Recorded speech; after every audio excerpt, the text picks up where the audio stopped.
அரேபிய கடலில் உச்சகட்ட பதற்றம். அமெரிக்க போர்க்கப்பலை நோக்கி வந்த ஈரானிய ட்ரோன் சுடப்பட்டது. பிப்ரவரி 3, 2026 USS ஆப்ரஹாம் லிங்கன் கப்பலில் இருந்து கிளம்பிய அதீத வேகம் கொண்ட F-35C போர் விமானம் இந்த தாக்குதலை நடத்தியது. ஈரானின் மேம்படுத்தப்பட்ட ஷாஹெட் 139 வகை ட்ரோன் எச்சரிக்கையை மீறி அமெரிக்க கப்பலை நெருங்கியதால் தற்காப்புக்காக என அமெரிக்கா கூறுகிறது.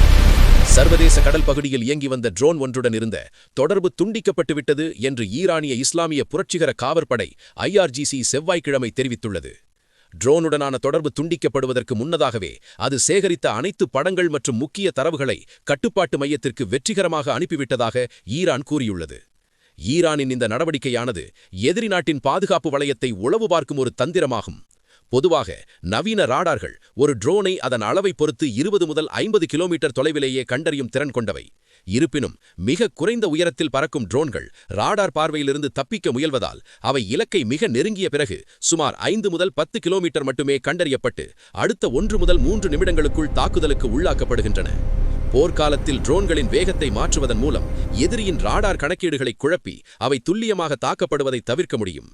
சுருக்கமாகச் சொன்னால், ஈரான் தனது ட்ரோன் மூலம் அமெரிக்க ராடார்கள் எவ்வளவு நேரத்தில் பதிலடி கொடுக்கின்றன என்பதையும் எந்த புள்ளியில் அவை ட்ரோனை அடையாளம் காண்கின்றன என்பதையும் துல்லியமாக சோதித்து பார்த்துள்ளது.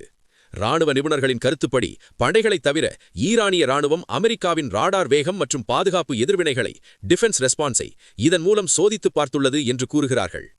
ஒரு பக்கம் பேச்சுவார்த்தை நடக்கவிருந்தாலும் மறுபக்கம் கடல் எல்லையில் போர் பதற்றம் அதிகரித்து வருகிறது.